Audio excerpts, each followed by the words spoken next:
আমরা তাদেরকে বলি জিহ্বা সংযত করুন। একই অর্ডারের গুস্ত হালাল, কিন্তু শুরুয়াটা জুলটা তার হারাম। জুলাই আছে, আমরা আছি, জুলাই আছে, সরকার আছে, জুলাই আছে, বিরোধী দল আছে, জুলাই নাই, কিছুই নাই।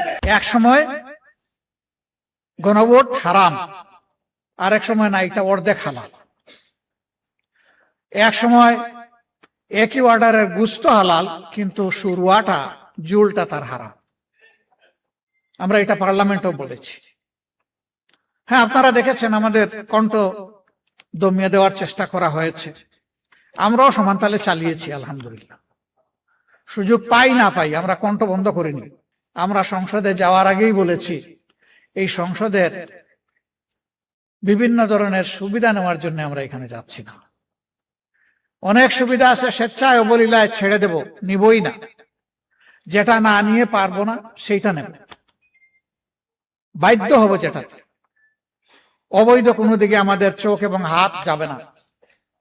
আমরা এখনো আলহামদুলিল্লাহ এটার উপরে আছি। কিন্তু এই 24-এর গণবিপ্লব, গণ অভ্যুত্থান যেটাই বলেন, এখানে শুধু শিক্ষিত ছাত্ররা আর আমাদের মতো রাজনীতিবিদরা এই আন্দোলন করে নাই, জীবন দেয় নাই। আপনাদের দুয়ায় মাহবুদের মেহেরবানি 1400-র মধ্যে মিনিমাম 1200 শহীদের বাড়িতে আমার ব্যক্তিগতভাবে যাওয়ার সুযোগ হয়েছে। আমি সজ্ঞানে সাক্ষ্য দিচ্ছি, এবং আমাদের 12 ভলিউমের এই শহীদদের স্মৃতিচারণ বই হয়তো অনেকের কাছে আছে, হয়তো নাই। আমাদের ওয়েবসাইটে সব কিছু আছে, মৌলিক 3টা ভাষাই আছে। যারা চাইবেন তারা সেখানে যেতে পারেন। যারা দুনিয়া থেকে বিদায় নিয়েছে শহীদ হয়ে, তাদের 62 ভাগ শ্রমিক। তারা কি কোটার বৈষম্যের বিরুদ্ধে নেমেছিল? কোটার বৈষম্যের বিরুদ্ধে নেমেছিল আমাদের যুব সমাজ, ছাত্র সমাজ। তারা নেমেছিল ফ্যাসিবাদের বিরুদ্ধে। তারা নেমেছিল একটা পরিবর্তনের আকাঙ্ক্ষা নিয়ে। তারা গুণে ধরা রাজনীতির হাত বদলের জন্য জীবন দিতে রাস্তায় নামে নাই। আমরা সংসদে দাঁড়িয়ে বলেছি, আজকে সংসদ নেতা, বিরোধী দলীয় নেতা, সংসদের চিফ হুইপ, বিরোধী দলীয় চিফ হুইপ, সমস্ত মন্ত্রীবর্গ, সংসদ সদস্যবৃন্দ, আজকে জুলাইয়ের প্রোডাক্ট আমরা। জুলাই নাই, আমরাও নাই। জুলাই আছে, আমরা আছি, জুলাই আছে, সরকার আছে, জুলাই আছে, বিরোধী দল আছে, জুলাই নাই, কিছুই নাই।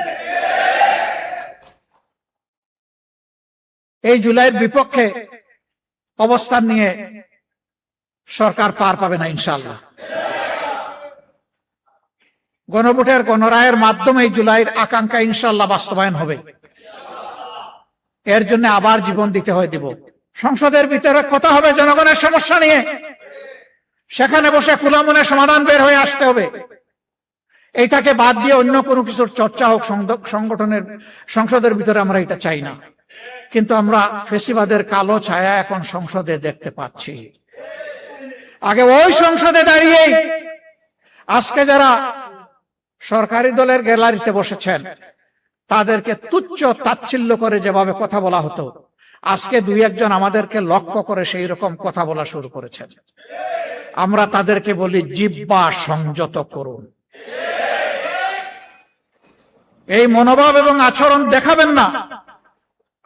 জুলাই যুদ্ধের মধ্য দিয়ে যেই প্রজন্ম, যেই দেশ গড়ে উঠেছে, এই দেশ কারো চক্রাঙ্গানির পরোয়া করে না।